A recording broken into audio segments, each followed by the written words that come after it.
Friends, आप देख रहे हो मेरे YouTube channel the living legend.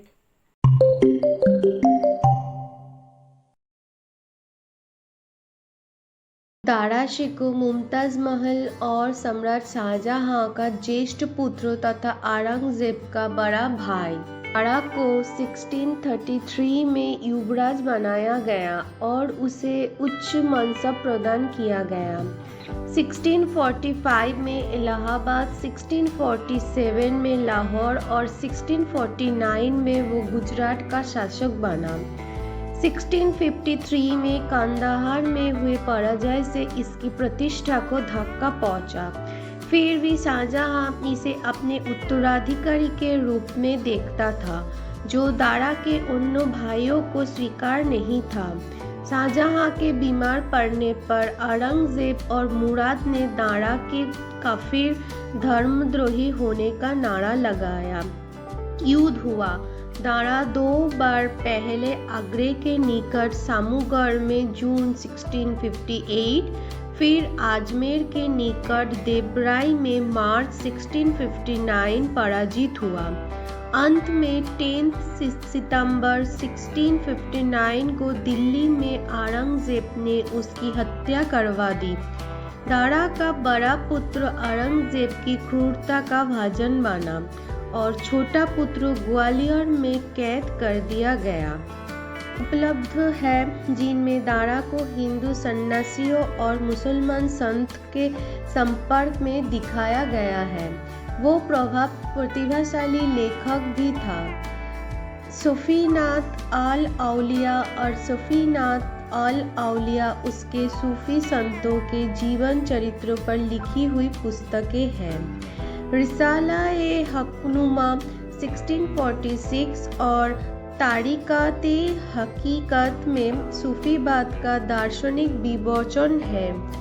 अस्कर-ए-आज़म नामक उसके कविता समग्रों से उसकी सर्वस्ववादी प्रवृत्ति का बोध होता है। उसके अतिरिक्त इनायत उल आरिफीन और मुकालम-ई-बाबालाल और दारा शिकोह में धर्म और वैराग्य का विवेचन हुआ है।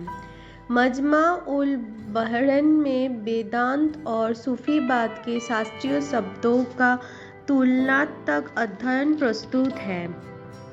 52 उपनिषदों का फारसी भाषा में अनुवाद उसने सीर-ए-अकबर सबसे बड़ा रहस्य में किया है और पुराण शास्त्रों से उसके संपर्क का परिचय उसकी अनोखी कृतियों से तथा उनके द्वारा अनुवादित साहित्यों से मिलता है।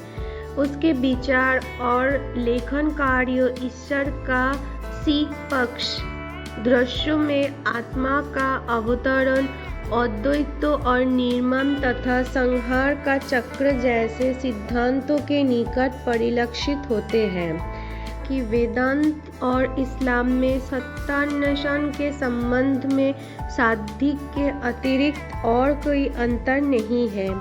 दारा कृत उपनिषदों का अनुवाद 2 विश्वास पथों, इस्लाम और वेदांत के एकीकरण में महत्वपूर्ण योगदान है।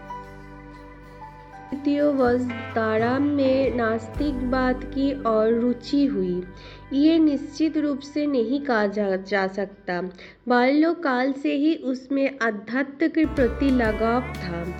यद्यपि कुछ कट्टर मुसलमान उसे धर्मद्रोही मानते थे, तथापि दारा ने इस्लाम की मुख्य भूमि को नहीं छोड़ा। उसे धर्मद्रोही करार दिए जाने का मुख्य कारण उसकी सर्वधर्म सम्मिश्रण की प्रवृत्ति थी, जिसे इस्लाम की स्थिति को क्षीण होने का भय था। 2017 में दिल्ली की डलहौसी रोड का नाम बदलकर दारा शिकोह मार्ग कर दिया गया है।